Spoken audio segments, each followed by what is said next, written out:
Moi, c'est Sacha Maurice, j'ai 25 ans, boxeuse professionnelle et neuropsychologue.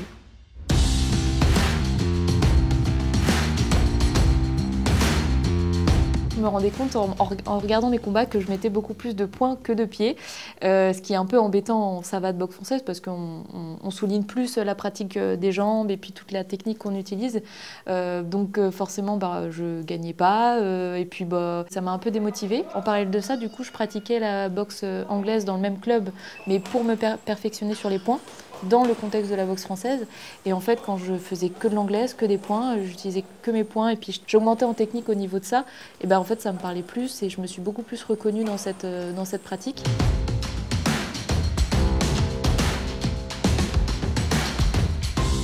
C'est plutôt une grande étape avec beaucoup de projets qui se mettent en place petit à petit. En janvier, on s'était dit le début de l'année, on démarre une licence professionnelle et effectivement, du coup, c'est une dynamique qui est complètement différente parce que la préparation des combats se fait différemment que quand on boxe en combat amateur parce qu'en amateur, on s'entraîne un peu tout le temps. En fonction d'un gala qui arrive par-ci par-là, on boxe et puis ça se trouve, on enchaîne dans les week-ends et puis voilà. En boxe professionnelle, on va plutôt avoir une date d'un gala et puis pendant un mois et demi, on prépare ce combat-là en particulier et puis à fond. Après, mes entraînements n'ont pas changé drastiquement finalement parce que je m'entraînais au niveau des boxeurs professionnels à l'époque, l'année dernière. Mais par contre, effectivement, la technique, l'exigence au niveau des entraînements quand même, en fait, on se met un peu plus la pression parce que on arrive sur le ring, c'est une toute autre atmosphère et puis on est un petit peu ce qu'on appelle...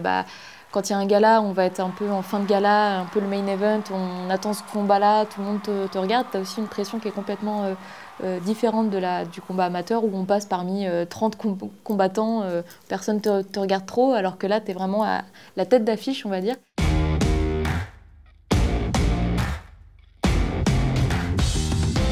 La boxe professionnelle ne me permet pas d'en vivre et j'en souhaiterais pas. Je ne voudrais pas faire que ça dans ma vie.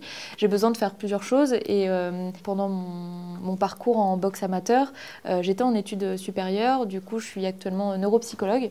Donc psychologue spécialisée en neuropsychologie et je travaille du coup à 70% dans une association qui m'accompagne en fait vachement dans mon parcours et finalement ils me permettent d'adapter mon temps de travail par rapport aux échéances à venir, par rapport à mes besoins pour les entraînements. Donc finalement je travaille que les après-midi et ce qui me permet de m'entraîner le matin et puis le soir sur toute la semaine et les week-ends. Et du coup je cumule deux passions. Ma passion du travail, après 5 ans d'études, c'est un métier qui me passionne et je suis très contente de pouvoir cumuler à la fois ce travail-là et à la fois la pratique de ce sport qui me passionne aussi. Je travaille en ESAT, qui est un établissement pour les personnes en situation de handicap pour leur permettre de travailler. Donc c'est des postes de travail qui sont adaptés. En tout cas, on essaye de les adapter au mieux aux profils cognitifs et comportementaux des travailleurs. Et donc moi, mes missions, c'est d'apporter à la fois un soutien psychologique à ces personnes qui peuvent être en détresse et aussi de proposer des bilans neuropsychologiques pour évaluer leur fonction cognitive, leurs capacités et leurs limites pour le travail, mais aussi dans leur vie personnelle, pour les aider à mieux se comprendre, de savoir comment leur cerveau fonctionne, mais aussi d'adapter le poste de travail avec les moniteurs, travailler en équipe.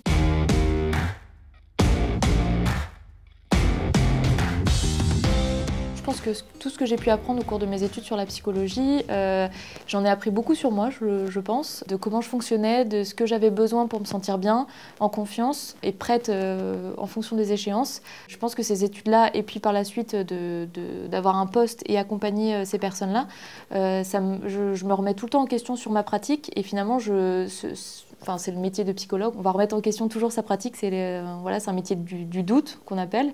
Et finalement, moi, sur mon côté personnel, c'est un peu la même chose. Je vais tout le temps remettre en question, mais pour avancer, pour m'améliorer sur comment je vais me préparer pour un combat, bien sûr en cohérence avec l'entraîneur et puis sur toute l'équipe qui m'accompagne.